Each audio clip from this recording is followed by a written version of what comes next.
അപ്പുവിനെയും കൊണ്ട് ദേവു ഓഡിഷൻ നടക്കുന്ന സ്ഥലത്തെത്തി. അച്ചുവും ചോട്ടുവും വണ്ടിയിലിരുന്നു. ചോട്ടുവിനെയും കൊണ്ട് അകത്ത് ചെല്ലുക റിസ്ക് ആണ്. അവളുടെ ചേട്ടൻ്റെ സ്പൈ വർക്കറാണ് അവൾ. തൻ്റെ കൂടെ വരുന്നത് കൊണ്ട് ഇന്ന് ചേട്ടൻ കുഞ്ഞനിയത്തിയോട് ഇത്തിരി കൂടുതൽ സ്നേഹമായിരിക്കും. ചോക്ലേറ്റ് നീട്ടി ചേട്ടൻ കാര്യങ്ങൾ ചോദിച്ചാൽ അവൾ ഒറ്റ കൊടുക്കും. ദേവു ചിന്തിച്ചു. അതിനാൽ ദേവു അപ്പവും മാത്രമാണ് വണ്ടിയിൽ നിന്ന് ഇറങ്ങിയത്. ഫൈനൽ ഓഡിഷനായിരുന്നു ഇന്ന് നടക്കുന്നത്. നേരത്തെ 2 ഘട്ടങ്ങളിലായി ഓഡിഷൻ നടന്നിരുന്നു. അതിൽ നിന്നും സെലക്ട് ചെയ്ത 85 മത്സരാർത്ഥികളാണ് ഇന്നിവിടെ മത്സരിക്കാൻ എത്തിയിരിക്കുന്നത്.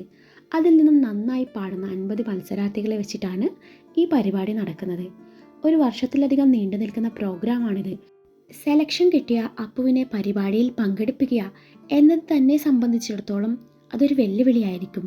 സ്റ്റേജ് ഓഡിഷനാണ് ഇന്ന് നടക്കുന്നത്. ഇന്നത്തെ പ്രോഗ്രാം ടെലികാസ്റ്റ് ചെയ്യും. അതോടൊപ്പം മത്സരാർത്ഥികൾ പാടുന്നത് കൂടെയുള്ളവർക്ക് കാണാനും കേൾക്കാനും പറ്റും. ദേവു അപ്പുവിന് വേണ്ട ധൈര്യം പകർന്നു കൊടുത്തു. നിമിഷങ്ങൾ പോയിക്കൊണ്ടിരുന്നു. അടുത്തത് അപ്പുവിൻ്റെ ചാൻസാണ്. അപ്പൂസിൻ്റെ അമ്മയും അച്ഛനെയും മനസ്സിൽ ധ്യാനിച്ച് പാടിയാൽ മതി കേട്ടോ. പാടുന്ന വേളയിൽ ഒരു കാരണവശാലും നിന്റെ ഹിറ്റ്ലർ ചേട്ടൻ്റെ മുഖം ഓർക്കാനേ പാടില്ല. ദേവു അപ്പുവിനെ ഹഗ് ചെയ്തുകൊണ്ട് പറഞ്ഞു. അപ്പു വേദിയിൽ കയറി. സംഗീത ലോകത്തെ പ്രശസ്തരാണ് ജഡ്ജസുമാർ. എല്ലാവരുടെയും മുഖത്ത് ഗൗരവം മാത്രം. അപ്പു ദേവു പറഞ്ഞ കാര്യങ്ങളൊക്കെയും മനസ്സിൽ ഉൾക്കൊണ്ട് പാടി തുടങ്ങി. അപ്പുവാണ് പാടുന്നതെങ്കിലും ടെൻഷൻ മുഴുവൻ ദേവുവിൻ്റെ മുഖത്താണ്.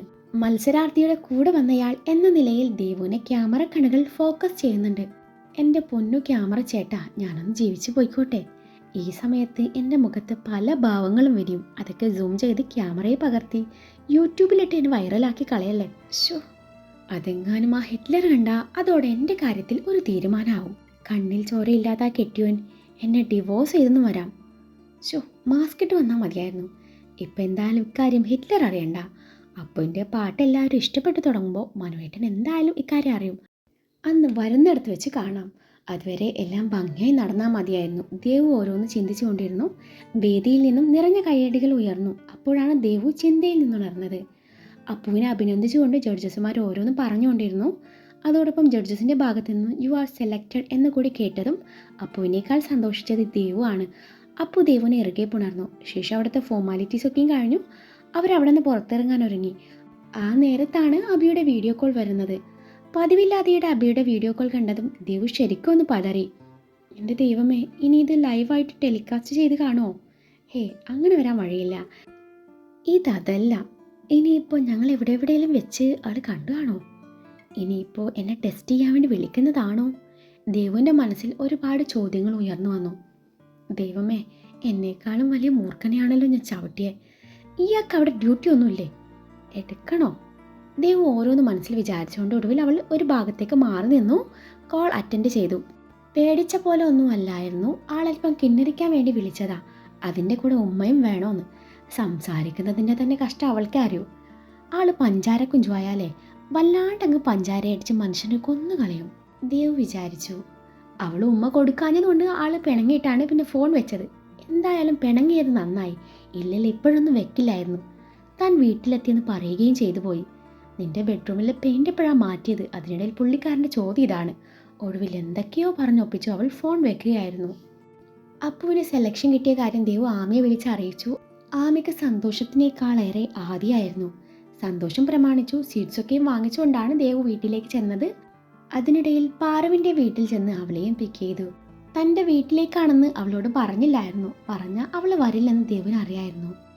ദേവുവിൻ്റെ കാർ അവളുടെ വീട്ടുമുറ്റത്ത് നിർത്തിയതും പപ്പയും ദക്ഷും മുറ്റത്തേക്ക് ഇറങ്ങി വന്നു. ദേവുവിൻ്റെ കൂടെ അപ്പുവിനെയും അച്ചുവിനെയും ചോട്ടുവിനെയും കണ്ടപ്പോൾ ഇരുവരുടെയും മുഖം വിടർന്നു. അവർക്ക് പിന്നാലെ ഇറങ്ങി വന്ന പാറുവിനെ കണ്ടതും ദക്ഷിൻ്റെ മുഖം വാങ്ങി.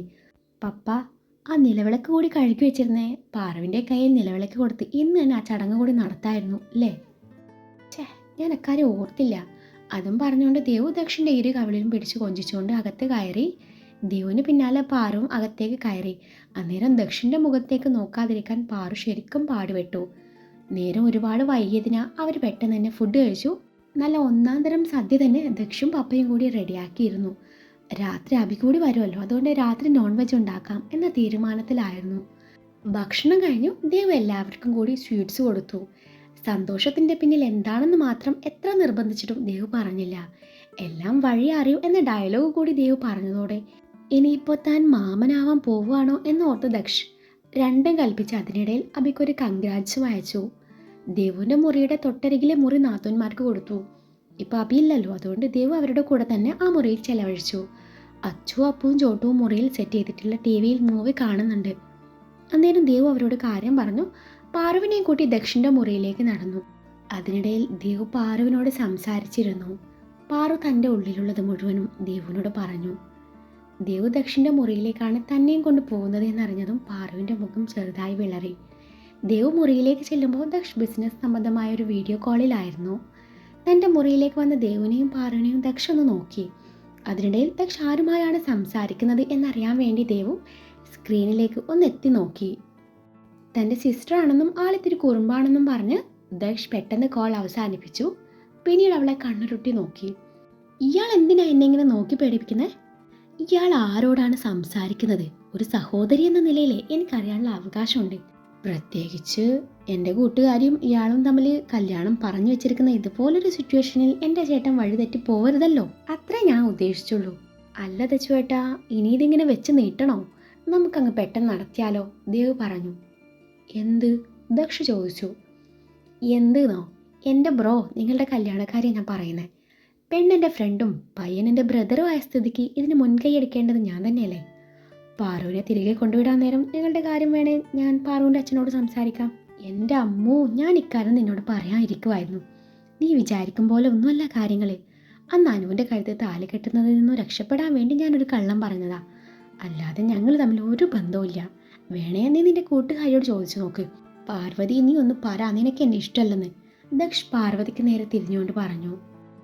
എനിക്കിഷ്ടാ. പാറു ദക്ഷിൻ്റെ മുഖത്ത് നോക്കാതെ നേരിയ സ്വരത്തിൽ പറഞ്ഞു. എന്തോന്ന്? താനിൻ കേട്ടതിൻ്റെ കുഴപ്പമാണോന്നറിയാൻ ദക്ഷ് വീണ്ടും ചോദിച്ചു. എനിക്ക് ഇയാളെ ഇഷ്ടമാണെന്ന് പാറു പതിഞ്ഞ സ്വരത്തിൽ വീണ്ടും പറഞ്ഞു. അത് കേട്ടതും ദക്ഷ് പല്ല് ഞെരിച്ചു. കേട്ടല്ലോ, ഇനി എന്താണ് എൻ്റെ ഏട്ടന് പറയാനുള്ളത്? ദച്ചുവേട്ട ചുമ്മാ പ്രശ്നത്തിനൊന്നും നിൽക്കല്ലേ.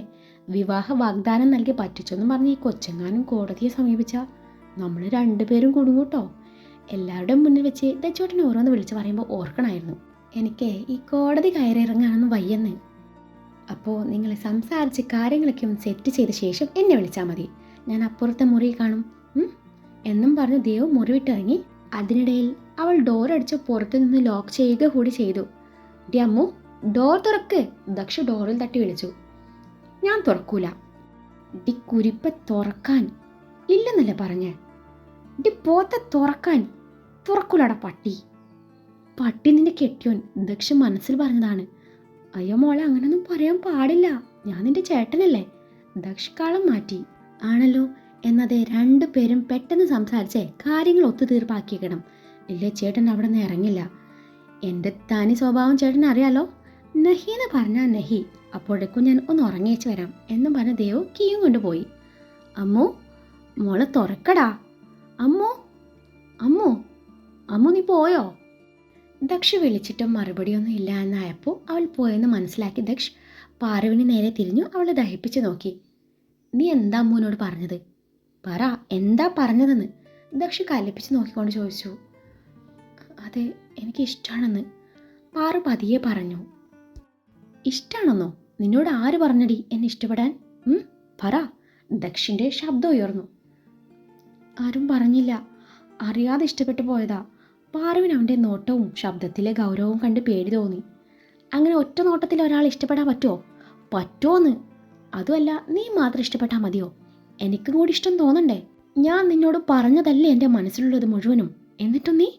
ദക്ഷ് മുഷ്ടി ചുരുട്ടി പിടിച്ചുകൊണ്ട് പറഞ്ഞു. അനുവിൻ്റെ കല്യാണം കഴിഞ്ഞില്ലേ, പിന്നെ എന്തിനാ അവളെ ഇപ്പോഴും മനസ്സിൽ കൊണ്ട് നടക്കുന്നത്? അവളെ മറന്നൂടെ? പാറു പറഞ്ഞു. ഞാൻ ആരെ സ്നേഹിക്കണം ആരെ മറക്കണം എന്നൊക്കെ നീയല്ല തീരുമാനിക്കുന്നത്. ശരിയാണ്, നിങ്ങളുടെ കാര്യത്തിൽ തീരുമാനിക്കുന്നത് ഞാനല്ല. പക്ഷെ മറ്റൊരാളുടെ ഭാര്യയെ മനസ്സിലിട്ട് നടക്കുന്നതേ അത്ര നല്ല സ്വഭാവമല്ല. പാർവതവൻ്റെ മുഖത്ത് നോക്കി പറഞ്ഞതും ദേ തോന്നിവാസം പറഞ്ഞാലുണ്ടല്ലോ എന്നും പറഞ്ഞ് ദക്ഷ് അവൾക്ക് നേരെ കയ്യോങ്ങി. ആ നിമിഷം അവൾ കണ്ണിറുക്കി അടച്ചു. കുറച്ചു നേരം കഴിഞ്ഞ് ഒന്നും സംഭവിച്ചില്ല എന്നറിഞ്ഞ പാറു ഒറ്റ കണ്ണിറുക്കി നോക്കി. അവൻ തല്ലാൻ കയ്യോങ്ങിയതേ ഉള്ളൂ, തല്ലിയില്ലായിരുന്നു.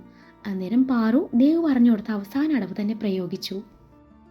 പാറ കണ്ണുനീരും വരുത്തിക്കൊണ്ട് കുറച്ച് സെൻറ്റി ഡയലോഗ്സ് വാരി വിതറി.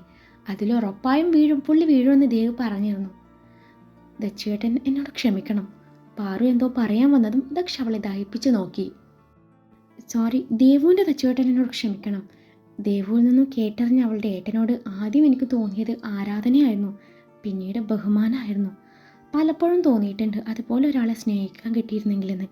അതുകൊണ്ടാവും ആദ്യം കണ്ടപ്പോഴേ എൻ്റെ ഉള്ളിൽ ഒരിഷ്ടം തോന്നിയത്. ഒറ്റ നോട്ടത്തിൽ ഈ മുഖം എൻ്റെ ഹൃദയത്തിൽ പതിഞ്ഞു പോയത്. അന്നെനിക്ക് അറിയില്ലായിരുന്നു മറ്റൊരാൾ ഈ ഹൃദയത്തിൽ കൂടുകൂട്ടിയിട്ടുണ്ടെന്ന്. പിന്നീട് അക്കാര്യം അറിഞ്ഞപ്പോൾ ഞാൻ മനസ്സിനെ പറഞ്ഞ് തിരുത്താൻ നോക്കി. അനുവിൻ്റെ വിവാഹം മറ്റൊരാളുമായി തീരുമാനിച്ചപ്പോൾ എൻ്റെ മനസ്സ് വീണ്ടും പലതും ആഗ്രഹിച്ചു തുടങ്ങി. മനസ്സ് പിടിച്ചെടുത്ത് കിട്ടാത്ത അവസ്ഥ. അതുകൊണ്ടാണ് നിങ്ങൾ എന്നോട് മനസ്സ് തുറന്ന് സംസാരിച്ചിട്ടും എനിക്ക് മറക്കാൻ പറ്റാഞ്ഞത്. ഇപ്പോൾ ഇഷ്ടമാണെന്ന് മുഖത്ത് നോക്കി പറയാൻ ധൈര്യം തന്നത് ദേവാണ്. അവളെ നാത്തൂനായി കിട്ടാൻ ആരാഗ്രഹിക്കാത്തത്? പക്ഷേ എൻ്റേത് അത്യാഗ്രഹമായിരുന്നു എന്ന് മാത്രം.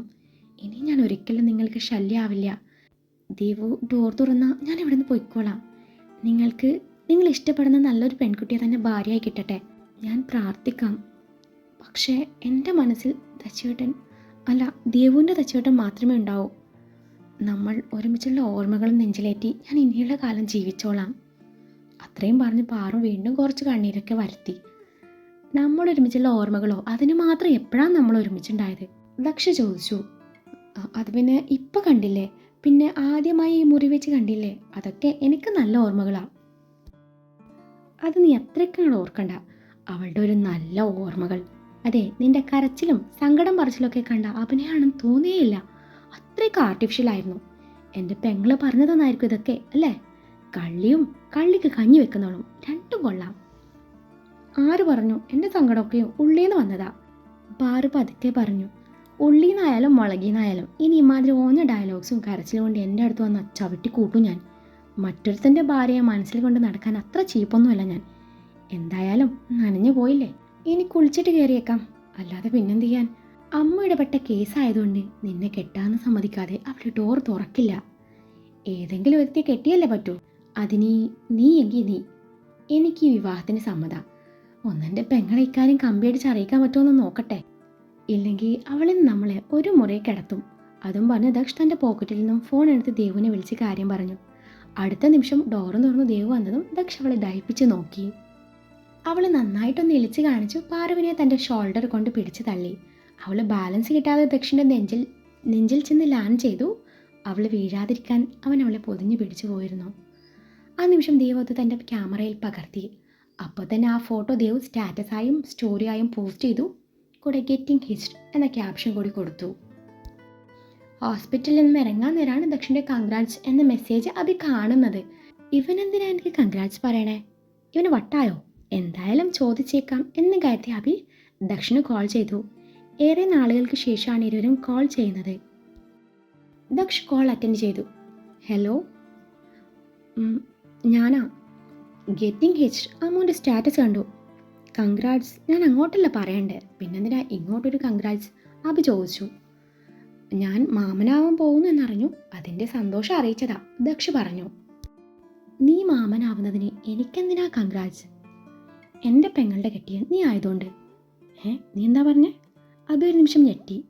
നീ അച്ഛനാവാൻ പോകുന്നു എന്ന് അറിഞ്ഞോന്ന്. എന്താ, നീ അറിഞ്ഞില്ലേ? ഇല്ല, ഇത് നിന്നോട് ആരാ പറഞ്ഞേ? അഭി ഇപ്പോഴും ഞെട്ടലിൽ തന്നെ. അപ്പോൾ അതാണ് അവൾ കാര്യം പറയാഞ്ഞത്. പക്ഷെ ഇവിടെ എല്ലാവർക്കും സ്വീറ്റ്സൊക്കെ കൊടുത്തു. കാര്യം ചോദിച്ചപ്പോൾ അവളുടെ മുഖത്തെ സന്തോഷവും നാണവും, പിന്നെ അവൾ ഉച്ചയ്ക്ക് ഭക്ഷണം കഴിക്കുമ്പോൾ അവളുടെ മുഖത്തെ ആ എക്സ്പ്രഷനും എല്ലാം കൂടി കൂട്ടി വായിച്ചപ്പോൾ ഞാൻ ഊഹിച്ചെടുത്തു. എല്ലാം വൈകാതെ അറിയുമെന്ന് അവൾ പറഞ്ഞിരുന്നു. നീ വന്നിട്ട് പറയാന്ന് അവൾ കരുതി കാണും. എന്തായാലും പപ്പയും ഞാനൊക്കെ വലിയ സന്തോഷത്തിലാണ്. എന്നിട്ടും നിനക്കെന്താ ഒരു സന്തോഷമില്ലാത്ത? നീ വെച്ചേ, ഞാൻ അമ്മൂനൊന്ന് വിളിക്കട്ടെ, അഭി പറഞ്ഞു. നീ ഇങ്ങോട്ട് തന്നെയല്ലേ വരുന്നത്, പിന്നെന്തിനാ അവളെ വിളിക്കുന്നേ? നീ ഒന്ന് വെച്ചേ ദക്ഷ് എന്നും പറഞ്ഞ അഭി കോൾ കട്ട് ചെയ്ത് ചിന്തിക്കാൻ തുടങ്ങി. ഇവൾ ഇന്നലെ എന്നോട് പീരീഡ്സ് ആണെന്നും പറഞ്ഞിട്ട് ഇന്നെങ്ങനെ ഇവള് പ്രഗ്നൻ്റ് ആയി? ഇനി ഇന്നലെ എന്നെ പറ്റിച്ചതാണോ? ശരിക്കും അവൾ പ്രഗ്നൻ്റ് ആയിരിക്കോ? നേരത്തെ ഫോൺ വിളിച്ചപ്പോൾ പറഞ്ഞ സർപ്രൈസ് ഇതാണോ? കഴിഞ്ഞ മാസം പ്രൊട്ടക്ഷൻ യൂസ് ചെയ്യാതെ ചില ദിവസങ്ങളിൽ താൻ തൻ്റെ പെണ്ണിനെ അറിഞ്ഞിട്ടുണ്ട്. ഇനിയിപ്പോൾ പ്രഗ്നൻ്റ് ആയ ദേഷ്യത്തിൽ തന്നോട് ഇന്നലെ നുണ പറഞ്ഞതായിരിക്കോ? ഇപ്പോഴൊന്നും ഒരു കുഞ്ഞിനെ കുറിച്ച് ചിന്തിച്ചിട്ടേ ഇല്ലായിരുന്നു. അവളുടെ പഠനത്തിനാണ് താൻ ഇമ്പോർട്ടൻസ് കൊടുക്കുന്നത്. ഇതിപ്പോൾ അളിയൻ തൻ്റെ ഓരോന്ന് പറഞ്ഞ് മനുഷ്യനെ കൊതിപ്പിച്ച് കളഞ്ഞല്ലോ. അബി ഓരോന്ന് വിചാരിക്കുമ്പോഴാണ് ദേവ് ഇങ്ങോട്ട് വിളിക്കുന്നത്. തനിക്ക് കേക്ക് തിന്നാൻ കൊതി തോന്നുക, കൊണ്ടുവരണം എന്ന് കൂടി പറഞ്ഞതും അബി എന്തൊക്കെയോ പ്രതീക്ഷിച്ചു അവളുടെ ഇഷ്ടപ്പെട്ട ഫ്ലേവർ കേക്കും വാങ്ങി വീട്ടിലേക്ക് പോവുകയായിരുന്നു. അബിയുടെ കാർ മുറ്റത്ത് നിർത്തിയതും ദക്ഷും ദേവദത്തും മുറ്റത്തേക്ക് ഇറങ്ങി വന്നു. ദക്ഷ് പിണക്കൊക്കെ മാറുന്നുകൊണ്ട് അബി അകത്തേക്ക് സ്വീകരിച്ചു. അബി തൻ്റെ കയ്യിലെ കവറുകൾ അവിടെ വെച്ച് ചുറ്റും കണ്ണോടിച്ചു. അവരൊക്കെ മുകളിലുണ്ട്. അവൻ്റെ മനസ്സ് വായിച്ചതുപോലെ ദക്ഷ് പറഞ്ഞു. തൻ്റെ പെങ്ങന്മാരെ കാണണം, അതിലുപരി തൻ്റെ പ്രാണനായവളെ കണ്ട് കാര്യങ്ങളുടെ സത്യാവസ്ഥ മനസ്സിലാക്കണം. അബി സ്റ്റെയർ ഓടിക്കയറി. തങ്ങളുടെ മുറിയുടെ തൊട്ടു മുന്നിൽ നിന്നുള്ള മുറിയിൽ നിന്നും ചിരിയും ബഹളവും കേട്ടതും അബി അങ്ങോട്ട് ചെല്ലുകയായിരുന്നു. മുറി മുഴുവനും ഇരുട്ടാക്കി മൊത്തത്തിലൊരു ഭീകരാന്തരീക്ഷം സൃഷ്ടിച്ചു. 4 കൂടി ബെഡിൽ ചുരുണ്ടുകൂടി പേടിച്ച് വിറച്ച് ഹൊറർ മൂവി കാണുന്നു. ഇരുട്ടായതിനാ പെട്ടെന്ന് അബി കയറി വന്നപ്പോൾ എല്ലാം കൂടി പേടിച്ച് നിലവിളിച്ചതും അബി മുറിയിലെ ലൈറ്റ് ഓൺ ചെയ്തു. അപ്പോഴാണ് എല്ലാത്തിൻ്റെയും നിലവിളി നിന്നത്. അയ്യോ, മനുവേട്ടനായിരുന്നു, ഞാൻ കരുതി ഡ്രാക്കുള ആണെന്ന് ദേവ് വലിച്ചെലി പാസ്സാക്കിക്കൊണ്ട് പറഞ്ഞു. അബി എല്ലാവരെയും ഒന്നിരുത്തി നോക്കിക്കൊണ്ട് ബെഡിൽ അവരുടെ അരികെ വന്നിരുന്നു. അവരോടൊക്കെ സംസാരിക്കാൻ തുടങ്ങി. എല്ലാവരും അബിയുടെ ഓരോ വിശേഷങ്ങൾ പറയുന്നുണ്ട്. അതിനിടയിൽ അബിയുടെ കണ്ണുകൾ ദേവുവിലേക്ക് നീളുന്നുണ്ട്, കൂടെ അവളുടെ വയറിലേക്കും. അവൾക്ക് എന്തെങ്കിലും മാറ്റമുണ്ടോ എന്നവൻ ശ്രദ്ധിക്കുമായിരുന്നു. മനുവേട്ട, ഞാൻ പറഞ്ഞ സാധനം കൊണ്ടുവന്നിട്ടുണ്ടോ? താഴെയുണ്ട്, അബി പറഞ്ഞു. ആണോ? ഞാനിപ്പോൾ വരാം എന്നും പറഞ്ഞ ദേവു ഓടിപ്പോകുന്നത് അബി നോക്കി നിന്നു. നിങ്ങളുടെ ദേവു ചേച്ചി ഭയങ്കര ഹാപ്പിയാണല്ലോ, എന്താ സംഭവം? അബി എവിടുന്നേലും എന്തേലും ഒരു തുമ്പ് കിട്ടിയാലോ എന്ന് കരുതി അവരോട് ചോദിച്ചു. അബിയുടെ ചോദ്യം കേട്ട് അച്ചുവും അപ്പവും ഒരു നിമിഷം എന്ത് പറയണം എന്നറിയാതെ പരസ്പരം ഒന്ന് നോക്കിപ്പോയി. ഞങ്ങൾക്കറിയില്ല അബിയേട്ടാ, അച്ചു പറഞ്ഞൊപ്പിച്ചു. ഇക്കാര്യം അറിയാൻ എന്താ ഒരു വഴി? ഇന്നലെ കുഞ്ഞു വേണ്ട എന്ന് ഘോരം പ്രസംഗിച്ച് ഇന്നിപ്പോൾ അവളോട് എന്ത് ചോദിക്കും? അവൾ ഇന്നലെ എന്നോട് പീരീഡ്സ് ആണെന്ന് പറഞ്ഞിട്ട് ഇന്നിപ്പോൾ നീ പ്രഗ്നൻ്റ് ആണെന്ന് ചോദിച്ചാൽ എനിക്ക് വട്ടാണെന്ന് കരുതില്ലേ? ഇൻ കേസ് അല്ലെങ്കിൽ ഞാൻ ആകെ ചമ്മി നാറും. എന്നാലും ദക്ഷ് പറഞ്ഞ സ്ഥിതിക്ക് അറിയാൻ ഒരു ക്യൂരിയോസിറ്റി. അബി ഓരോന്ന് ചിന്തിച്ചുകൊണ്ടിരുന്നു. അതിനിടയിൽ ദേവു അബി കൊണ്ടുവന്ന കേക്കും കട്ട് ചെയ്ത് ഒരു പ്ലേറ്റിലിട്ടുകൊണ്ട് അങ്ങോട്ട് വന്നു. അതിൻ്റെ കൂടെ അബിക്ക് കുടിക്കാനുള്ള ജ്യൂസും ഉണ്ടായിരുന്നു. എല്ലാവരും ടി വിയിൽ ശ്രദ്ധ കൊടുത്ത് കേക്ക് കഴിക്കുന്നുണ്ട്, കൂടെ ദേവും. ആസ്വദിച്ച് കേക്ക് കഴിക്കുന്ന ദേവുവിനെ അബി നോക്കി നിന്നു. ഇയാളെന്താ തന്നെ ഇങ്ങനെ നോക്കുന്നേ? അതുമല്ല, ഇടയ്ക്കിടെ നോട്ടം വയറിലേക്ക് നീളുന്നുണ്ടല്ലോ. ഇനിയിപ്പോൾ എൻ്റെ വയറെങ്ങാനും കാണുന്നുണ്ടോ? ദേവു ചിന്തിച്ചു. എന്നിട്ട് അവൾ വയറൊന്ന് തൊട്ടു നോക്കി. ഇവളെന്താ വയറ് തൊട്ടു നോക്കുന്നത്? ഇനിയിപ്പോൾ സത്യമാണോ? അബിയുടെ മനസ്സ് ഒരു നിമിഷം സന്തോഷിച്ചപ്പോൾ ദേവുവിൻ്റെ മുന്നോട്ടുള്ള ജീവിതം ഓർത്ത് ആ സന്തോഷം പെട്ടെന്ന് മാഞ്ഞു പോയിരുന്നു. അമ്മു, എനിക്കൊന്ന് ഫ്രഷ് ആവണം. അബി അവിടെ നിന്ന് എഴുന്നേറ്റുകൊണ്ട് പറഞ്ഞു. പിള്ളേരെ, ഞാനിപ്പോൾ വരാട്ടോ എന്നും പറഞ്ഞുകൊണ്ട് ദേവു അബിയെയും കൊണ്ട് തങ്ങളുടെ മുറിയിലേക്ക് നടന്നു.